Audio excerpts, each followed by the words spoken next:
Hello everyone, welcome to Crystal IQ Knowledge. इस video में हम पढ़ेंगे क्लास 9 सिविक्स का चैप्टर 5 डेमोक्रेटिक राइट्स। पिछले जो चैप्टर्स थे उनमें हमने पढ़ा था दो मेजर एलिमेंट के गवर्नमेंट के दो मेजर एलिमेंट के बारे में, जो कि होते हैं, जैसे कि चैप्टर 3 में हमने पढ़ा था कि डेमोक्रेटिक गवर्नमेंट जो होती है उनके इलेक्शन होते हैं पीरियोडिकली, जिसमें लोग जो हैं अपने रिप्रेजेंटेटिव को चूज करते हैं। फ्री एंड फेयर इलेक्शन होते हैं, ठीक है। चैप्टर 4 में हमने पढ़ा कि डेमोक्रेसी जो है बेस्ड होती है इंस्टीट्यूशन में। कौन कौन से institution? Legislative, executive and judiciary. Okay, तो ये तीन इंस्टीट्यूशन बहुत ही इंपॉर्टेंट होते हैं। ये जो है कुछ रूल्स एंड प्रोसीजर्स को फॉलो करते हैं, ठीक है। बाकी ये जो एलिमेंट्स के साथ साथ ये जरूरी तो है, पर ये सफिशिएंट नहीं है एक डेमोक्रेसी के लिए। इलेक्शंस एंड इंस्टीट्यूशन के साथ साथ थर्ड एलिमेंट भी जरूरी होता है। क्या है वो थर्ड एलिमेंट? वो है इंजॉयमेंट ऑफ राइट्स, मतलब अधिकारों का एंजॉय करेंगे। जो लोगों को दिए गए अधिकार हैं, तो लोग उसको अच्छे से एंजॉय करें, ठीक है। तो उनके राइट्स के बारे में यहाँ पर बात की गई है। तो एक डेमोक्रेटिक गवर्नमेंट में तीन चीजें इंपॉर्टेंट होती हैं: free and fair elections, institutions जो कि इंडिपेंडेंटली वर्क करते हैं, ठीक है, और होते हैं एंजॉयमेंट ऑफ राइट्स, है ना। तो even most popularly elected rulers, अगर देखें ज्यादातर जो मतलब जो बहुत ज्यादा पॉपुलर होते हैं, वो जो इलेक्टेड रूलर्स होते हैं, वो भी एक इंस्टीट्यूशनल प्रोसेस के अंदर काम करते हैं, और उनको लर्न करना पड़ता है, ठीक है, कि वो क्रॉस ना करें लिमिट्स को।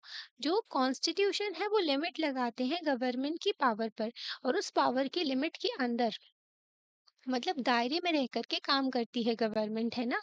सिटीजन्स डेमोक्रेटिक राइट्स जो हैं, जो सिटीजन्स को राइट्स दिए गए हैं ना, वही है लिमिट्स। किसके ऊपर? डेमोक्रेसी के ऊपर, जो गवर्नमेंट के ऊपर। ओके, तो सिटीजन के राइट, सिटीजन के अधिकारों की बात करते हैं, तो क्या होता है इससे? तो जो गवर्नमेंट है उसके ऊपर लिमिट लगती है कि गवर्नमेंट दायरे में रहकर काम करे। ये आपकी बुक का लास्ट चैप्टर है। तो इस फाइनल चैप्टर में हम सिटीजन्स के राइट्स के बारे में देखेंगे। मतलब आप भी एक इंडियन सिटीजन है, तो आपको कितने सारे अधिकार दिए हैं हमारे संविधान में, ये सारी चीजें भी हम देखेंगे। हम बिगिन करेंगे, डिस्कस करेंगे, कुछ रियल लाइफ केसेस देखेंगे, ठीक है, दूसरी कंट्री के केसेस भी देखेंगे, ठीक है, कि अगर किसी के पास में अधिकार नहीं होते हैं, राइट्स नहीं होते हैं, तो उनकी लाइफ कैसी होती है, ठीक है। ये सारी चीजें भी देखेंगे, हम डिस्कस करेंगे कि मतलब क्या होता है राइट्स का, एंड हमें उनकी जरूरत क्यों है ना। प्रीवियस चैप्टर में जैसे कि जनरल डिस्कशन लिया था हमने, फोकस किया था इंडिया पर, वैसे ही हम अपनी इंडिया पर फोकस करेंगे। फंडामेंटल राइट्स जो इंडियन कॉन्स्टिट्यूशन में दिए गए हैं, हमारे संविधान में जो दिए गए हैं, तो उसको देखेंगे, ठीक है। फिर ये जो राइट्स हैं, ये ऑर्डिनरी सिटीजन यूज कैसे कर सकते हैं, है ना, आप अपने अधिकारों का इस्तेमाल कैसे कर सकते हो, ये भी समझेंगे, ठीक है। प्रोटेक्ट कौन करता है इन राइट्स को, और इन्फोर्स कौन करता है, ठीक है। प्रोटेक्टर ऑफ फंडामेंटल राइट्स हमने आपको बताया था सुप्रीम कोर्ट है। सुप्रीम कोर्ट बहुत ही इंपॉर्टेंट रोल प्ले करते हैं जब सिटीजन्स की राइट की बात आती है, तो ठीक है। फाइनली हम देखेंगे कि स्कोप क्या है राइट्स का, और राइट्स एक्सपेंड होते जा रहे हैं। मतलब हमारे राइट्स, संविधान में कुछ राइट्स बस दिए हैं, पर सुप्रीम कोर्ट जो है इंटरप्रिटेट करते हैं कॉन्स्टिट्यूशन को। हमने आपको बताया था supreme court, high court interpret करते हैं संविधान को, है ना। तो उसकी वजह से हमारे राइट्स और ज्यादा बढ़ते जा रहे हैं, है ना। Life without rights. अब सबसे पहले हम एक स्टोरी देखेंगे, जिसमें एक एक इंसान की स्टोरी देखेंगे जिसमें उसकी जिंदगी बिना राइट्स की, ठीक है। इस बुक में हमने मेंशन किया राइट्स अगेन एंड अगेन। इसमें ना कई बार आपने शब्द पढ़ा होगा, राइट्स राइट्स राइट्स, है ना। तो अगर हम रिमेम्बर याद करें, तो हमने डिस्कस किया था rights in each of the four preceding chapters. तो जो पहले हमने चार चैप्टर पढ़े, उसमें भी राइट्स की बात की है। जैसे कि अगर देखें, चैप्टर फर्स्ट में हमने देखा कॉम्प्रिहेंसिव डेफिनेशन ऑफ डेमोक्रेसी, तो उसमें भी इंक्लूड किया गया था कि सिटीजन के राइट होता है, ठीक है। इसमें भी हमने देखा था, चैप्टर 2 में देखा था कि कॉन्स्टिट्यूशनल मेकर्स जो हैं उन्होंने फंडामेंटल राइट्स दिए हैं, ठीक है। और जो बिल्कुल सेंट्रल है कॉन्स्टिट्यूशन में, है ना, बहुत ही इंपॉर्टेंट प्लेस में है, ठीक है। आर्टिकल 12 से लेकर के 35 तक जो है फंडामेंटल राइट दिए गए हैं। पार्ट थर्ड में कॉन्स्टिट्यूशन के ये लिखे गए हैं, ओके। जिसके बारे में अब चैप्टर 3 में हमने देखा कि हर अडल्ट सिटीजन जो इंडिया का है उसको राइट टू वोट है, ठीक है। और वो राइट टू अब मतलब वो रिप्रेजेंटेटिव भी बन सकता है, उसके पास में पॉलिटिकल राइट्स दिए गए हैं, ओके। और चैप्टर 4 में हमने पढ़ा कि लॉ जो है, इफ कोई अगर कोई लॉ होता है वो अगेंस्ट द कॉन्स्टिट्यूशन होता है, तो सिटीजन जो है राइट है उनके पास में कि वो अप्रोच कर सकते हैं जुडिशरी को, ठीक है, हाई कोर्ट सुप्रीम कोर्ट में जा सकते हैं। अब हम देखेंगे एक एग्जाम्पल के थ्रू, जब राइट्स नहीं होते हैं तो क्या होता है। अभी प्रिजन इन गुइतनामो वे।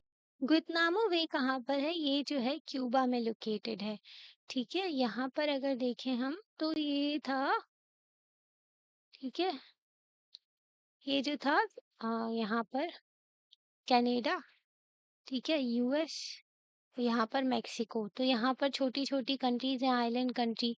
ओके, तो यहाँ पर है क्यूबा नाम की कंट्री, ठीक है, तो क्यूबा में है गुआतनामो बे, ठीक है।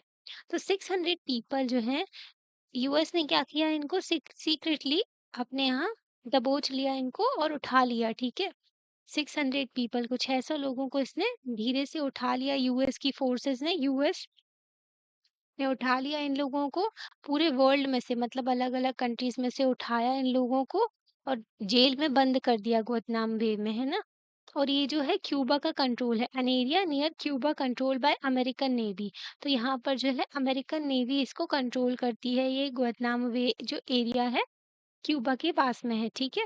तो यहाँ पर एक लड़की को बताया गया है, आनाज फादर, तो जमील ए अल बन्ना जो है उसमें से एक थे। अमेरिकन गवर्नमेंट ने बोला कि ये जो एनिमीज हैं यूएस के, मतलब ये जो लोग हैं यूएस के दुश्मन हैं, और ये लिंक्ड है किसमें, जो अटैक हुआ था यूएस में 11 सितंबर 2001 में, जो न्यूयॉर्क में अटैक हुआ था यूएस में, जो प्लेन जो है घुसा दिए गए थे जो वर्ल्ड ट्रेड सेंटर की बिल्डिंग के ऊपर, तो उसमें जो है यूएस के जो है इन लोगों का हाथ था, ठीक है।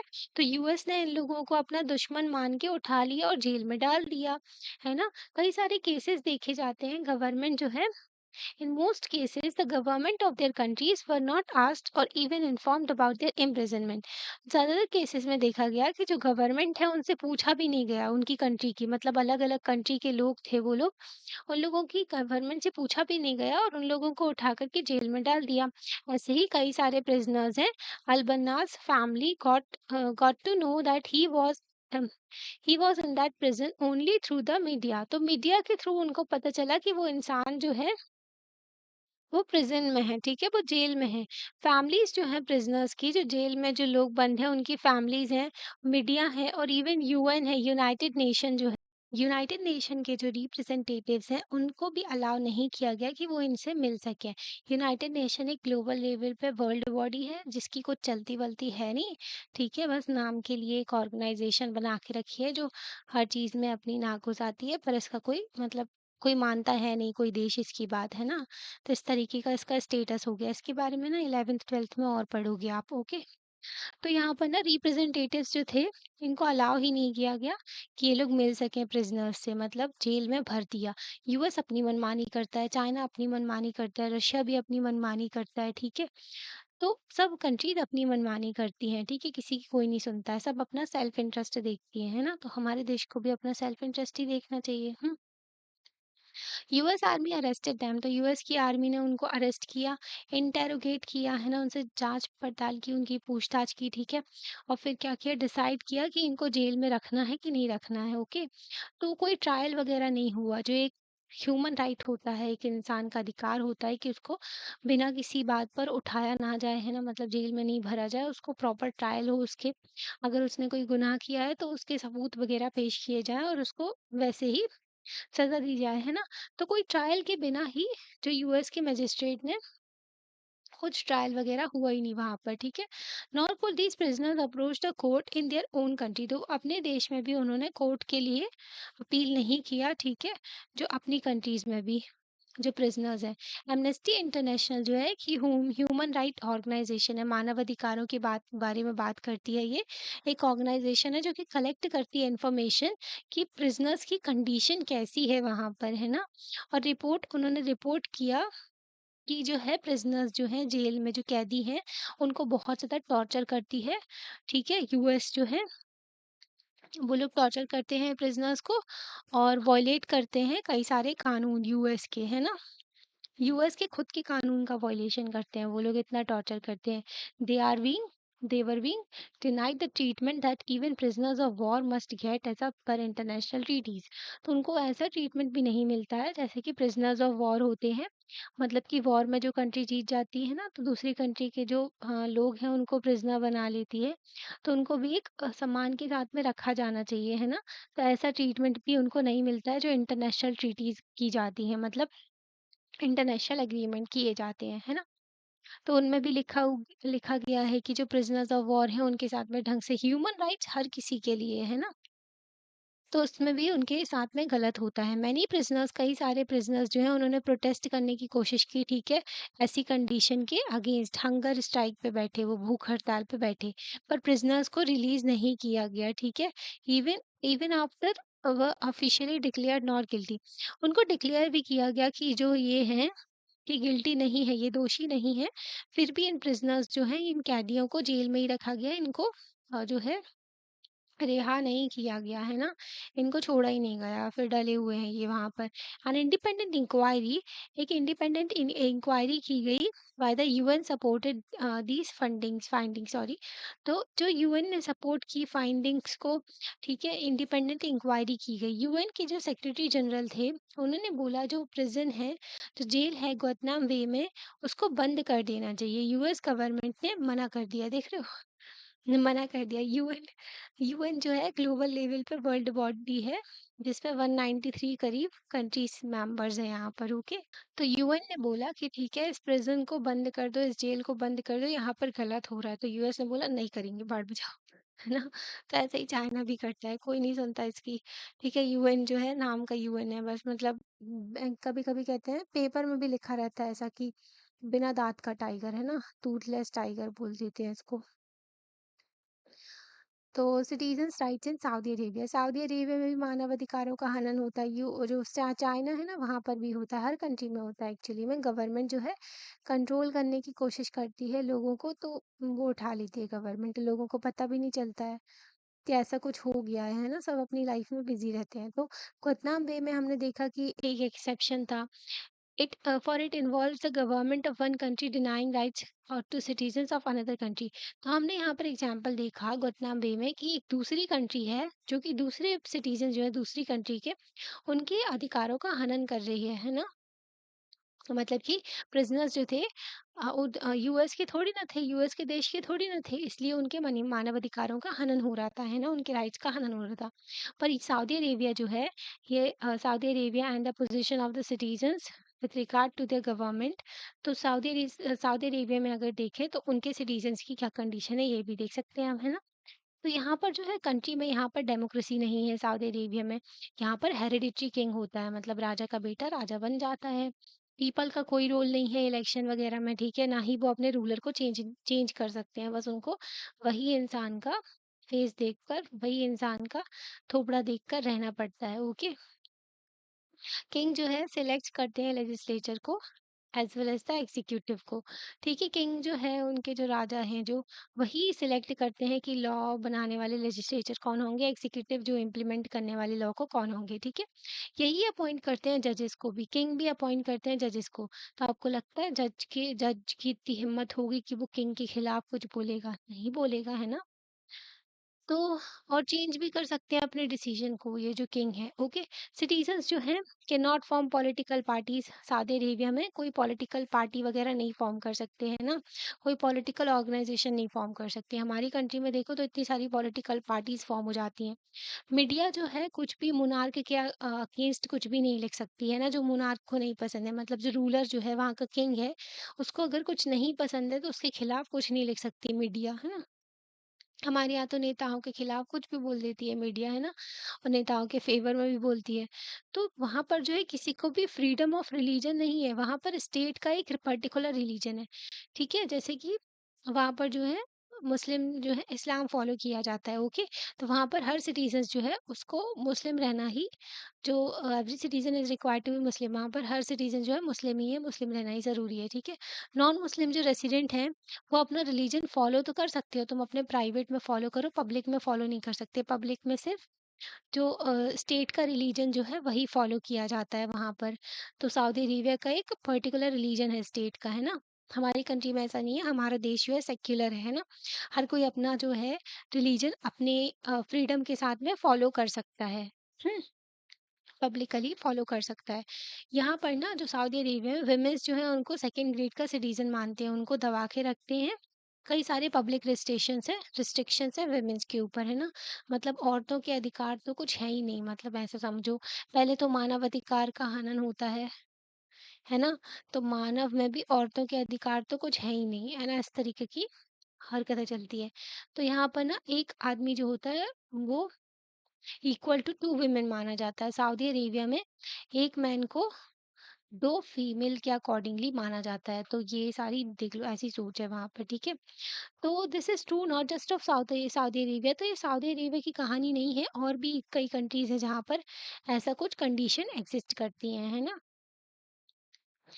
तो कई जगह है जहाँ पर मानवाधिकारों का हनन होता है। ये अब देखो, एथनिक मैसेकर हुआ था कोसावो में, ओके? कोसोवो है ना? यहाँ पर, ठीक है? तो you might think that this is possible in an absolute monarchy but not in countries which choose there rulers. तो आपको लग रहा होगा कि ये तो जो ये सब हरकतें होती है ना, कि मानवाधिकारों का हनन हो रहा, कुछ राइट्स नहीं है लोगों को, है ना? किंग है वहाँ पर, उसकी चल रही है। तो ये सिर्फ़ है मोनार्की में होता है जहाँ पर जो किंग वग़ैरह का रूल होता है। बट ऐसा भी होता है कि जहाँ पर हम खुद अपने जो जनता अपने खुद के रूलर्स चुनती है, अपने रिप्रेजेंटेटिव चुनती है, वो भी ऐसी हरकतें करते हैं, है ना? कोसावो में देखें अगर वहाँ की स्टोरी, तो यहाँ पर ना कोसावो जो है स्प्लिट हुआ था। This was a province of Yugoslavia before it's split. तो पहले ना कोसावो जो है एक स्टेट हुआ करता था, यूगोस्लाविया का प्रोविंस हुआ करता था। फिर उसके बाद में ये अलग हो गया यूगोस्लाविया से, ठीक है? यूरोप में कंट्री है ना? In this province the population was overwhelming ethnic Albanian. तो जो कोसावो है ना, वहाँ पर अल्बेनियन लोग रहते थे, ठीक ठीक है? वहाँ पर पॉपुलेशन अल्बेनियन की थी। But in the entire country, पूरे देश में पर सर्ब्स जो हैं वो मेजॉरिटी में है, ठीक है? तो एक रीजन में जो है पूरी कम्युनिटी है अल्बेनियन है, ठीक है? पर पूरी अगर देश में देखें तो वहाँ पर सर्ब्स जो हैं वो मेजॉरिटी में है ना? नैरो माइंडेड जो सर्ब्स थे, Serb nationalist, Milosevic, pronounced as Milosevic. तो इनको प्रोनाउंस ऐसे किया जाता है। तो इनका जो है सर्ब जो है उन्होंने क्या किया, उनका इलेक्शन जीत गए, वो है ना नेशनलिस्ट जो उनकी पार्टी थी वो इलेक्शन जीत गई। सर्ब जो है, जो मेजॉरिटी में थे देश में, वो इलेक्शन जीत गए। अब उनकी गवर्नमेंट जो थी बहुत ही ज़्यादा निर्दयी थी, क्रूर थी, किससे? कोसावो के अल्बेनियन से। अब अल्बेनियन लोगों को वो पसंद नहीं करते थे, है ना? होता है 2 कम्युनिटीज़ के बीच में डिफरेंसेस आ जाते हैं। तो वो चाहते थे सर्ब्स जो हैं डोमिनेट करें कंट्री में। और कई सारे सर्ब लीडर ने क्या किया, जो माइनॉरिटीज़ थी अल्बेनियन को, उनको बोला कि तुम देश छोड़ के भाग जाओ या फिर एक्सेप्ट कर लो डोमिनेंस ऑफ सर्ब्स। मतलब कि या तो तुम सर्व लोगों की बात मानो, ठीक है? उनका स्वीकार करो कि तुम लोग नीचे हो, हम लोग ऊपर है, ठीक है? ये बात मतलब कि सर्व को तुम सर्व करो, ठीक है? डोमिनेंस को एस्टैब्लिश करो, मतलब इनकी पावर को मानो, या फिर कंट्री छोड़ के भाग जाओ, है ना? तो ये कहानी है फैमिली की। यहाँ पर एक फैमिली थी कोसावो में। April 1999, 74 year old Batisha Hoxha was sitting in her kitchen with her 77-year-old husband Izit, staying warm by the stove। तो यहाँ पर ना एक स्टोरी दी गई है कि जो एक लेडी थी 74 ईयर ओल्ड, उनका नाम ये है, तो ये अपने हस्बैंड के साथ में किचन में बैठी हुई थी, ठीक है? गर्माहट ले रही थी किसकी? स्टोव से वो सेंक रही थी, ठीक है? तो उन्होंने आवाज़ सुनी कुछ धमाकों की, पर उनको समझ नहीं आया, ठीक है?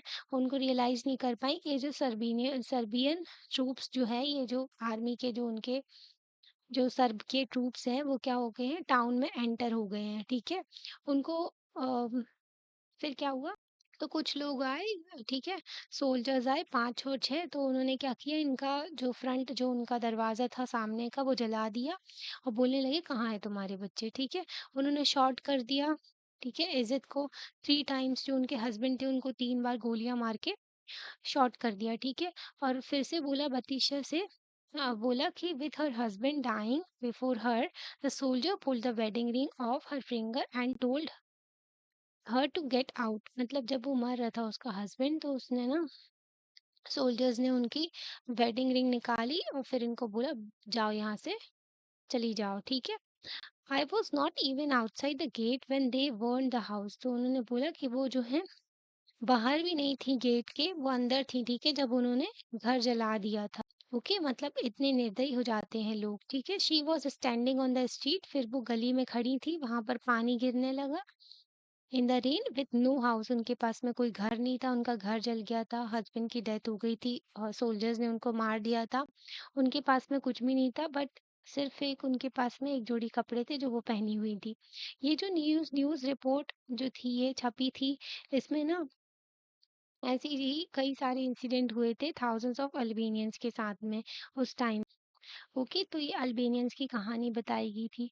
Do remember that this massacre was being carried out by an army of their own country, working under the direction of a leader who came to power through democratic election. तो ये जो कंडीशन हुई थी, massacre हुआ था जब large number पे किसी कम्युनिटी को मार दिया जाता है ना, तो ये जो नरसंहार हुआ था, तो ये जो है उनकी खुद की आर्मी ने किया था, उनके लीडर की कमांड पर, है ना, उनके लीडर के डायरेक्शन पर उन्होंने ये काम किया था, जो कि डेमोक्रेटिक इलेक्शन के थ्रू पावर में आए थे। तो ये जो था, this was one of the worst instances of killing, तो यहाँ पर बहुत सारे लोगों को मारा गया था, तो ये सबसे बेकार इंस्टेंस था किलिंग का, ठीक है। बेस्ड ऑन एथनिक प्रेजुडिसेस और इन द रीसेंट टाइम, तो अभी रिसेंटली जो देखने को मिला था ये वही है इंसिडेंट, है ना। कई सारी कंट्रीज ने इसमें इंटरवेन किया, बोला कि ये स्टॉप करो, खत्म, रोको ये जो मैसेकर हो रहा है। Milosevic lost power and was tried by the International Court of Justice for crime against humanity.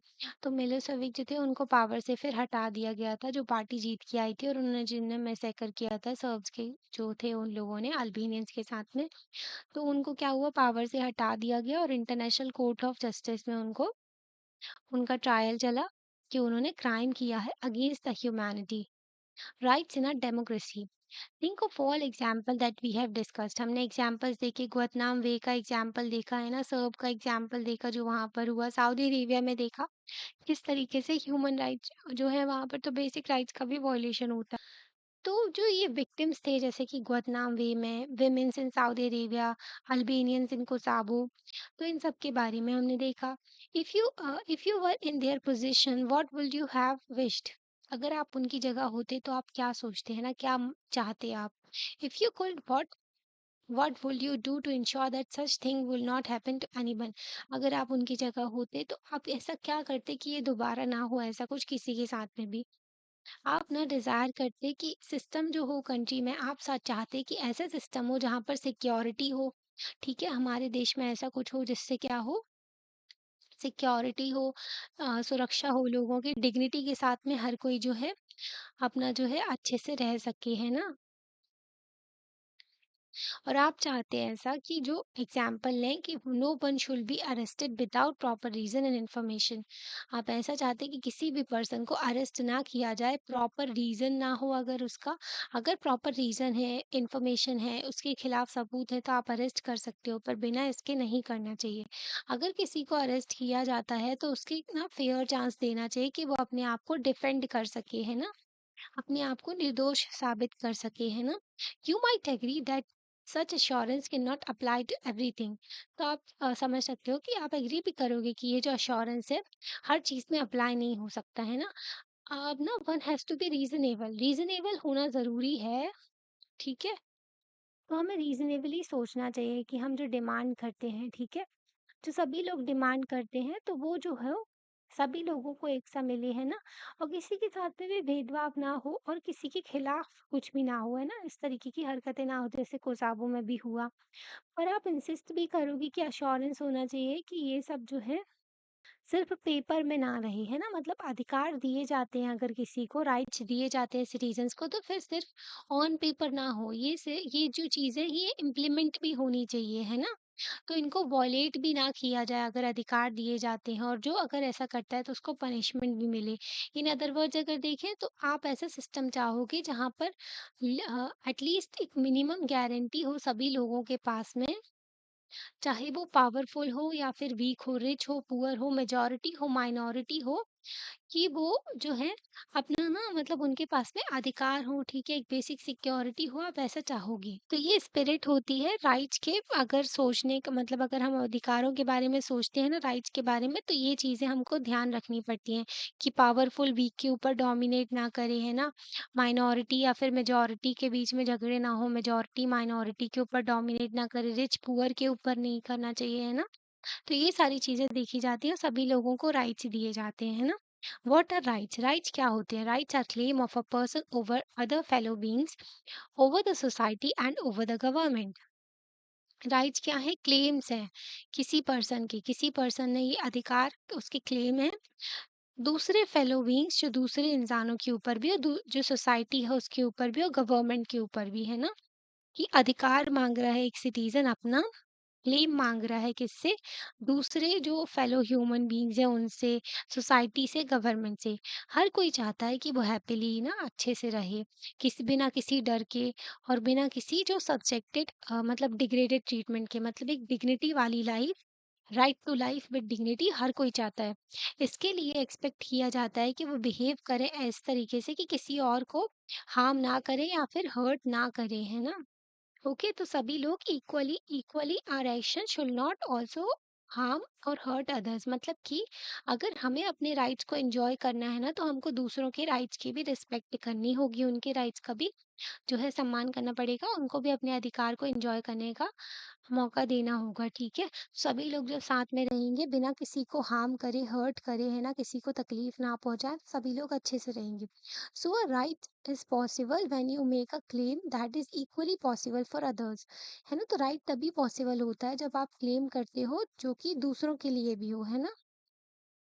मतलब ऐसा नहीं है कि आप ऐसा अधिकार मांग रहे हो जिससे दूसरे लोगों को नुकसान हो, है ना? तो सभी लोगों के लिए, सभी लोगों के बारे में सोच कर के अधिकार दिए जाते हैं। You can not have a rights that harm or hurt other, तो आपके पास में ऐसा राइट नहीं होता है कि दूसरों को हार्म करे, है ना, हर्ट करे किसी और पर्सन को, है ना? तो आपके अधिकार ऐसे होने चाहिए जो इंसान दूसरे लोगों को हर्ट ना करे, जैसे कि आपके पास में freedom of speech and expression है, आप बोल सकते हो, है ना? फ्रीडम है आपके पास में स्पीच और एक्सप्रेशन का, है ना, कि आप बोल सकते हो, कुछ भी बोल सकते हो, अपने व्यूज रिप्रेजेंट कर सकते हो। मतलब इसका ये मतलब ये थोड़ी ना है कि आप किसी और पर्सन को गालियां बकने लगो, उल्टा सीधा बको, है ना? तो ये नहीं होता है ना। तो अपने दायरे में रह करके राइट्स को एंजॉय करना चाहिए। You can not have a right to play games in such a way that it breaks the neighbour's window, आपको ऐसा अधिकार नहीं है कि आप इस तरीके से गेम खेलें कि जो सामने वाले, जो आपके पड़ोसी है, उसकी खिड़कियां तोड़ दें, है ना? तो सर्व जो है यूगोस्लाविया में, उनके पास में ऐसा क्लेम नहीं था कि वो पूरी कंट्री खुद ही रख ले, है ना? और जो माइनॉरिटी में जो अल्बेनियंस है उनके साथ में गलत करें, है ना? ऐसा नहीं होना चाहिए। द क्लेम्स जो होते हैं, जो क्लेम्स होते हैं ना, राइट्स जो क्लेम है, तो वो रीजनेबल क्लेम्स होने चाहिए, है ना? तो they should be such that that can be made available to others in a equal measure, तो हर किसी के लिए ये अवेलेबल होने चाहिए। ये जो राइट्स होते हैं, राइट जो है कुछ ऑब्लिगेशन के साथ में आते हैं कि दूसरों की राइट्स की भी हमें रिस्पेक्ट करनी है ना? ऐसा नहीं है कि हम अपने राइट्स को एंजॉय करते करते दूसरों के राइट्स का वॉयलेशन करें, है ना? तो सभी के राइट्स की रिस्पेक्ट करनी चाहिए। Just because we claim something, it does not become our right. अगर हमें कोई चीज़ चाहिए है तो इसका मतलब ये नहीं कि वो हमारा अधिकार है, हम उस चीज़ को छीने या फिर किसी और के राइट्स का वॉयलेशन करें। It has to be recognised by the society, ठीक है? जो क्लेम है राइट्स, तो वो सोसाइटी जो है उसको रिकॉग्नाइज करे, है ना? सोसाइटी उसको माने, हाँ ठीक है, ये जो है अधिकार है जो सभी लोगों को है जहाँ पर हम रहते हैं। राइट्स जो हैं तभी मीनिंगफुल हो पाते हैं जब सोसाइटी में होते हैं ना, सभी लोग साथ में होते हैं और उनको उनको सभी लोगों को अधिकार दिए जाते हैं। Every society make certain rules to regulate our conduct, हर सोसाइटी में कुछ रूल्स बनाए जाते हैं ताकि वो जो है लोग कैसे बिहेव कर रहे हैं वो सब देख सके, है ना? जैसे कि एथिक्स होते हैं ना, हर एक सोसाइटी का कुछ-कुछ रूल्स होते हैं ना। They tell us what is right and what is wrong, वो बताते हैं हमें कि क्या सही है और क्या गलत है। What is recognised by society as rightfuls become basics of rights, तो जो सोसाइटी रिकॉग्नाइज़ करती है, वो राइट अगर वो चीज़ें सही होती है, अगर किसी सोसाइटी ने वो चीज़ रिकॉग्नाइज़ की, वो चीज़ को माना, ठीक है? अब वो चीज़ सही है, तो वो हमारी बेसिस बन जाती है राइट्स का। इसलिए जो राइट्स का नोशन है वो चेंज होता रहता है टाइम टू टाइम, क्योंकि सोसाइटी भी चेंज होती है, सोसाइटी टू सोसाइटी भी चेंज होती है, क्योंकि हर सोसाइटी में लोगों के व्यूज अलग अलग अलग होते हैं, है ना। जैसे कि अगर जापान में देखें ना, तो करप्शन बहुत ही अनएथिकल है, बहुत ही गलत चीज है। तो वहां पर अगर कोई करप्शन करता है ना, तो मतलब ऐसे देखा जाता है कि इसने बहुत बड़ी गलत चीज की है। पर हमारे यहाँ अगर देखें ना, तो अपने इंडिया में तो करप्शन होता बहुत गंदी चीज़ है। पर इसको ओके ओके करके चलता रहता है ना? भले गवर्नमेंट इसके खिलाफ एक्शन भी लेती है। देखा जाता है कि सोसाइटी में क्या चीज़ें रिकॉग्नाइज़ की जा रही हैं, है ना? तो उसपे बेसिस होते हैं हमारे राइट्स। फिर 200 इयर्स अगो, 200 साल पहले की अगर बात करें, तो कोई भी जो है विमेन जो है उनके पास में राइट टू वोट नहीं था, है ना? किसी भी औरत के पास में जो वोट देने का अधिकार नहीं था। सिर्फ़ जो है हाँ, तो आपको ना बहुत अजीब-सा लगेगा, क्योंकि अभी आज के टाइम पर हर किसी को वोट देने का अधिकार है ना? तो उस टाइम की सोसाइटी पे ये माना जाता था। जैसे अभी भी हमारे यहाँ सोसाइटी में वुमेन को एक जो सेकंड ग्रेड सिटीज़न्स के तौर पे ट्रीट किया जाता है ना? पैट्रियार्कल माइंडसेट है, जो पुरुष प्रधान समाज जो है उस तरीके से, है ना? तो जैसी सोसाइटी होती है ना, उसी तरीके के उनको अधिकार जो है सोसाइटी रिकॉग्नाइज़ करती है ना? तो अगर देखें यहाँ पर, तो पहले राइट टू वोट नहीं था, बाद में जाके मिला, है ना? तो आज के टाइम पर अगर सऊदी अरेबिया में वुमेन्स के पास में राइट टू वोट नहीं है, अगर किसी के पास में भी नहीं है सऊदी अरेबिया में, तो बहुत ही स्ट्रेंज लगता है कि आज के टाइम पर डेमोक्रेटिक सोसाइटीज़ हैं इतनी वर्ल्ड में, सॉरी कंट्री है, तो वहाँ पर सभी लोगों के पास में वोट देने का अधिकार है, पर यहाँ पर तो नहीं है। When the socially recognized claims are written into law, they acquire real force. देखो, सोसाइटी में किसी चीज को मानना ना मानना वो एक चीज है, पर लॉ में लिख देना, कानून में लिख देना, ये अलग चीज होती है, क्योंकि कानून सभी लोगों के लिए अप्लाई होता है। जरूरी नहीं है सोसाइटी के जो राइट्स हैं वो हर किसी को मिले, है ना। और जो सही हो या फिर गलत भी हो सकते हैं वो, है ना। जैसे वुमेन्स के साथ में गलत ट्रीटमेंट होता है, तो वो जो है राइट, या फिर कास्ट के नाम पर गलत ट्रीटमेंट होता है, तो ये सारी चीजें तो गलत है ना। तो ये सोसाइटी कभी-कभी रिकॉग्नाइज़ करती है, पर लॉ जो है वो हर किसी के बारे में सोचते हैं ना। जैसे कि अगर देखें, सोशली रिकॉग्नाइज्ड जो क्लेम्स होते हैं, अगर उनको लॉ में लिख दिया जाए, कानून में लिख बना दिया जाए, तब वो रियल फोर्स बनते हैं। अदरवाइज़ जो ये जो है सिर्फ नेचुरल और मोरल राइट्स कहलाते हैं। ठीक है, आपको नेचुरली राइट दिए गए हैं, मोरली आपको राइट दिए गए हैं सोसाइटी में, पर अगर उसको कानून में लिख दिया जाए तब जाके वो सच्चा अधिकार बनता है ना। मतलब कि अब वो माना जाएगा हर किसी के पास में है। जैसे कि प्रिजनर्स जो हैं, जो जेल में थे गुआंतानामो बे में, उनके पास में मोरल क्लेम तो था कि उनको टॉर्चर ना किया जाए, उनके साथ में ह्यूमिलेट ना किया जाए उनको।